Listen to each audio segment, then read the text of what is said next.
শুভ সকাল বন্ধুরা। এখন বাজে 6টা আর প্রত্যেক দিনের মতো আজও সকাল সকাল উঠে সামনের গেটটাকে আগে খুলে দিচ্ছি। প্রত্যেক দিনই তো ঘুম থেকে উঠে আগে সামনের গেটটাকে খুলে দিই। গেটটা খুলেই সোজা চলে আসলাম বারান্দাটাকে ঝাঁট দিতে। আর বারান্দাটা দেখো ভালোভাবে কিন্তু ঝাঁট দিয়ে দিচ্ছিলাম। আর আমাদের যে কুকুরটা আছে ও কিন্তু প্রত্যেক দিন রাত্রিবেলা যখন লাইট বন্ধ করে দিই তখন কিন্তু ও আমাদের ঘরে এসে শুয়ে থাকে, মানে ওই দরজার সামনে। আর অন্য দিন কিন্তু খোঁড়ে না, আগে খুঁড়তো।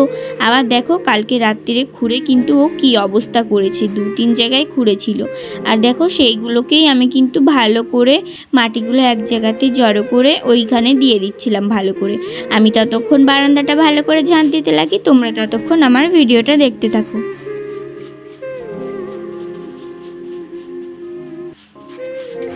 ওপাশের বারান্দাটা ভালো করে ঝাঁট দিয়ে এপাশে চলে আসলাম। আর দেখো ভালোভাবে কিন্তু আমি ঝাঁট দিয়ে দিচ্ছিলাম বারান্দাটা। ব্যালকনিটাকেও কিন্তু একটু ভালো করে ঝাঁট দিয়ে দিলাম। আর ওই যে দেখতে পাচ্ছ ব্যালকনিতে একটা গাছ আছে, ওটা কিন্তু মানি প্ল্যান্ট গাছ। আমার বর কিন্তু ওই গাছটাকে ভালো সুন্দর করে টবেতে লাগিয়ে দিয়েছে। আর এখন কিন্তু দেখতেও খুব সুন্দর লাগে জানো তো।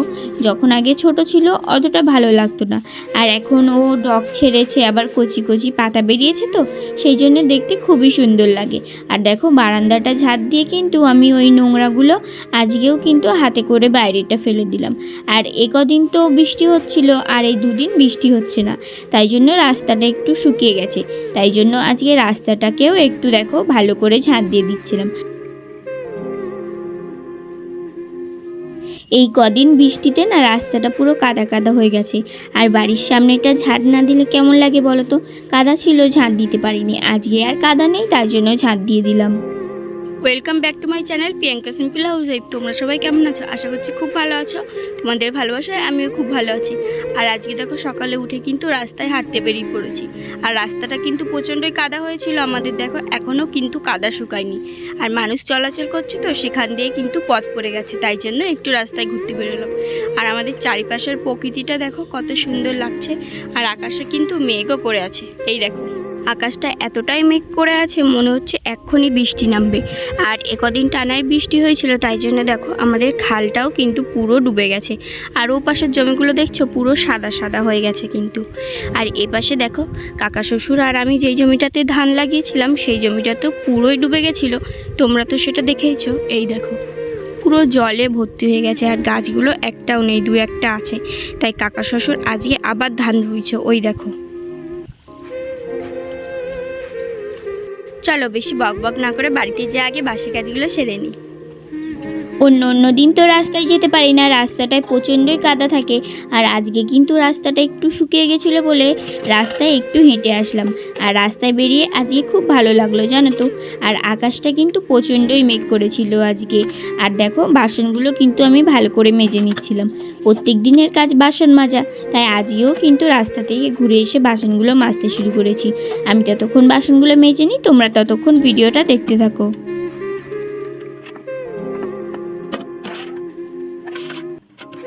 থালা বাসনগুলো কিন্তু আমার ভালো করে মাজা হয়ে গেছে। এবার দেখো এক একটা করে ধুয়ে নিচ্ছিলাম।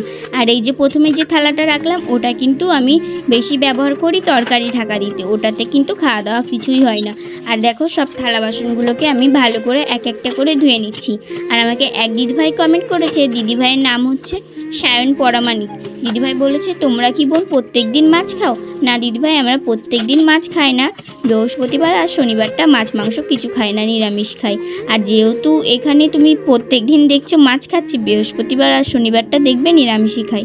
আর কি বলো তো, এখানে তো আমাদের প্রত্যেক দিনই বৃষ্টি হয়, আর খালটা পুরোই ভর্তি হয়ে গেছে, সেই কারণে মাছগুলো ওপর দিকে উঠে আসে। আর জাল পাতলে মাছ কিন্তু বাঁধে জালে, সেই মাছগুলোই জিয়ানো ছিল, সেগুলোকেই কিন্তু 2-3 দিন ধরে আমরা খাচ্ছি। আর অন্য সময় তো তোমরা দেখেইছো বেশিরভাগ কিন্তু আমরা নিরামিষই খেয়ে থাকি। ওই মাছ ধরতে পারছি বলে মাছ কিন্তু খেতে পাচ্ছি। আর আজকে বৃহস্পতিবার বলে রান্নাঘরটাকেও কিন্তু একটু ভালো করে নেতা দিয়ে দিচ্ছিলাম। রান্নাঘরটাকে নেতা দিয়ে সোজা চলে আসলাম বাইরের উনুনটাকেও একটু নেতা দিতে। কালকে কিন্তু এই উনানটা এখানে ছিল না, আজকে কিন্তু উনানটা আছে। কালকে রাত্রিরে যেহেতু এখানে রান্না করেছিলাম সেই কারণে।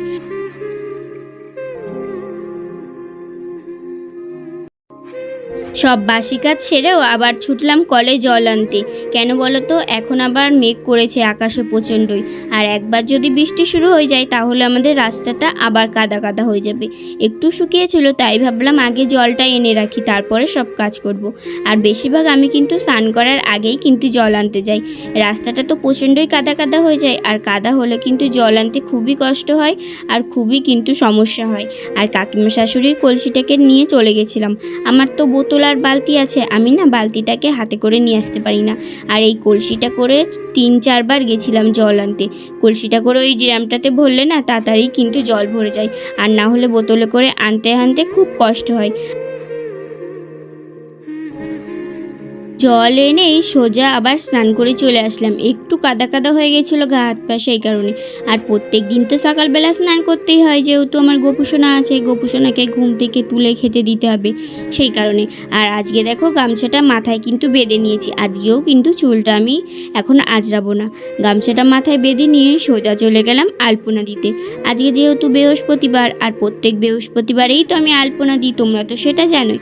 আর আজকে দেখো এখানটা সবেই কিন্তু নেতা দিয়ে গেছিলাম বলে এখানের আলপনাটা কিন্তু বেশি একটা ভালো হচ্ছিল না। আমি ততক্ষণ আলপনাটা দিতে লাগি, তোমরা ততক্ষণ ভিডিওটা দেখতে লাগো। বৃহস্পতিবার মানেই হলো লক্ষ্মীবার। আমার বাড়িতে কিন্তু লক্ষ্মী ঠাকুর নেই, আমার বাড়িতে শুধু আছে গোপুসোনা, আর আছে রাধাকৃষ্ণ, আর আছে গণেশ ঠাকুর। তাও কিন্তু প্রত্যেক বৃহস্পতিবারে আমি আলপনা দিই। আর আমি কিন্তু তেমন একটা ভালো আলপনা দিতে পারি না, আমার আলপনা দিতে ভালো লাগে বলে যেমন পারি তেমন করেই কিন্তু দিই। আলপনা দিয়ে সোজা চলে গেলাম আমার গোপুসোনার জন্য ফুল তুলতে। আর কদিন কিন্তু গাছে বেশি ফুল ফুটছে না। এই দেখো এ কটা ফুল কিন্তু তুলেছি, 2টো জবা ফুল, একটা কৃষ্ণকমল ফুল। কৃষ্ণকমল ফুল গাছেও কিন্তু প্রত্যেকদিন একটা করেই ফুটছে। আর দেখো ফুল তুলে কিন্তু আমি রান্নাঘরে চলে এসেছি রান্না করতে।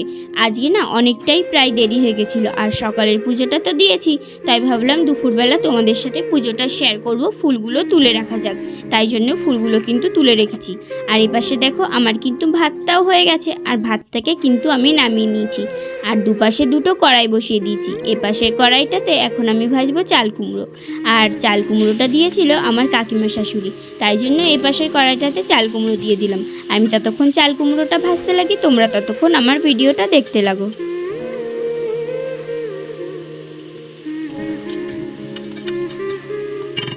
আজকে রান্না করব চাল কুমড়ো ভাজা, আর হচ্ছে ডাঁটা দিয়ে আলু দিয়ে কাঁঠালের বীজ দিয়ে তরকারি।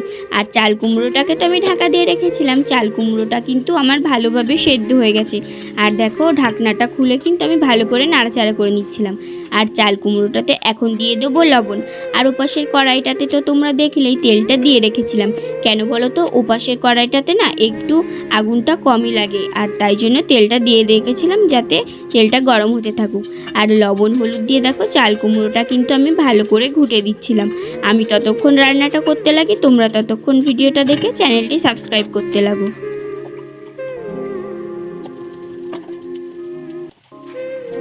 আর এপাশের কড়াইটাতে তো তেল আগেই দিয়ে রেখেছিলাম, তাই দিয়ে দিলাম জিরে ফোড়ন। এবার দিয়ে দিচ্ছি ডাঁটা, আলু, আর ওই যে কাঁঠালের বীজটা কেটে রেখেছিলাম ওইগুলোকে। এবার ওইগুলো দিয়ে এবার ভালো করে কিন্তু তরকারিটাকে আমি নাড়াচাড়া করে নেব। আর দেখো লঙ্কা কাটতেই কিন্তু ভুলে গেছিলাম, তাই জন্য লঙ্কাগুলোকে আবার আমি খুন্তির সাহায্যে কেটে আমি তরকারিতে দিয়ে দিচ্ছিলাম। আর এরকম করে লঙ্কা কাটলে কিন্তু হাতে প্রচণ্ডই জ্বালা করে, আমার কিন্তু পরে হাত প্রচণ্ডই জ্বালা করছিল। বটে ছিল, তাও ভাবলাম তাড়াতাড়ির জন্য ওই খুন্তি করেই কেটে দিই। আর দেখো লঙ্কাগুলো কিন্তু আমি তরকারির ভেতরে দিয়ে দিয়েছি, আবার উনুনতে কটা কাঠ দিয়েও কিন্তু দেখো তরকারিটাকে ভালো করে নাড়াচাড়া করে নিচ্ছি। আমি ততক্ষণ রান্নাটা করতে লাগি।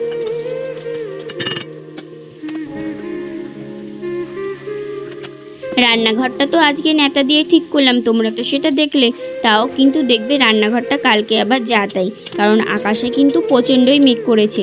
আর আমাদের টিনের চাল তো 1-2 ফোঁটা বৃষ্টি পড়লেই কিন্তু বোঝা যায়, আর ছাদের বাড়িতে কিন্তু অতটা বোঝা যায় না। আর টিনের চালে এতই আওয়াজ হয় যে তোমাদের কি বলবো বন্ধুরা। আর আমার এই ছোট্ট রান্নাঘরটাতে যখনই কিন্তু রান্না করতে আসি তখনই কিন্তু বৃষ্টি পড়ে, আর 2-1 দিন কিন্তু রান্না করা হয়ে গেলে তারপরেই কিন্তু বৃষ্টি পড়ে। আর এই পাশে দেখো তরকারিটাকে আমি ভালো করে কিন্তু কষিয়ে জল দিয়ে দিয়েছি।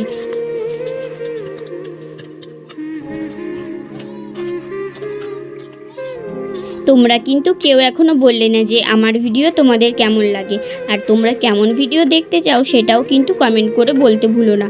আর দেখো এপাশে কিন্তু আমার রান্না করা হয়ে গেছিলো। চাল কুমড়োটা এই পাশে দিয়ে দিয়েছিলাম, আর আস্তে আস্তে জাল দিতে দিতে চাল কুমড়োটা রান্না করা হয়ে গেছে। চাল কুমড়োটাকে নামিয়ে রেখে এপাশে দেখি এই তরকারিটাও কিন্তু হয়ে গেছে। তরকারিটাকেও কিন্তু আমি নামিয়ে নিয়েছি। তরকারিটাকে নামিয়ে নিয়ে এবার একটু খুন্তি দিয়ে ভালো করে রেখে দেখো গামলাটাকে মুছে দিচ্ছিলাম, আর এই থালাটা দিয়ে ভালো করে ঢাকা দিয়ে দিচ্ছিলাম। তরকারিগুলোকে এক সাইডে রেখে আবার রান্নাঘরটা একটু কিন্তু ভালো করে পরিষ্কার করে দিচ্ছি। আমি ততক্ষণ রান্নাঘরটা পরিষ্কার করতে লাগি, তোমরা ততক্ষণ ভিডিওটা দেখতে থাকো। রান্না করে এসে দেখি যে বৃষ্টি শুরু হয়ে গেছে। ওই যে বললাম না আকাশে মেঘ করেছে, এই দেখো কেমন বৃষ্টি হচ্ছে। বাইরে বৃষ্টি হচ্ছিল আর আমি চলে এসেছি আমার গোপু সোনাকে পুজো দিতে।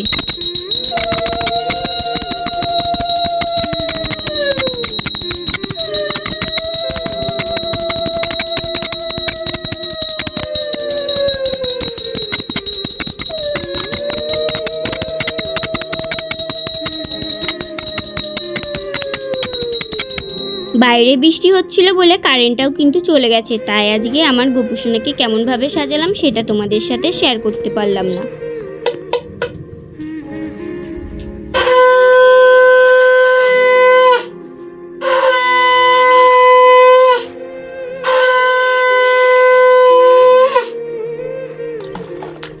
আজকে তো তোমাদের আমি দেখাতে পারলাম না যে আমার গোপু সোনাকে কেমন লাগছে ফুল দিয়ে সাজিয়ে, তাই আজকে তোমাদের সাথে প্রদীপের আলোতেই দেখো শেয়ার করব। আর দেখো প্রদীপটা কিন্তু জ্বলছিল আর খুবই কিন্তু ঘরে অন্ধকার। আর এই দেখো আমার গোপু সোনাকে প্রদীপের আলোতে কত সুন্দর লাগছে। কেমন লাগছে তোমরা কিন্তু কমেন্ট করে জানিও। অনেক সুন্দর লাগছে, কিন্তু লাইটের আলোর থেকেও কিন্তু খুব সুন্দর লাগছিল। গোপু সোনাকে খেতে দিয়ে সোজা চলে আসলাম আমরাও খেতে। আর বাইরে কিন্তু তাও প্রচণ্ডই বৃষ্টি পড়ছিল। আর আমাকে যদি তোমরা সাপোর্ট করতে চাও তাহলে অবশ্যই লাইক কমেন্ট আর বেশি বেশি শেয়ার করে দিও। সবাই ভালো থাকবে, সুস্থ থাকবে, সাবধানে থাকবে। ধন্যবাদ।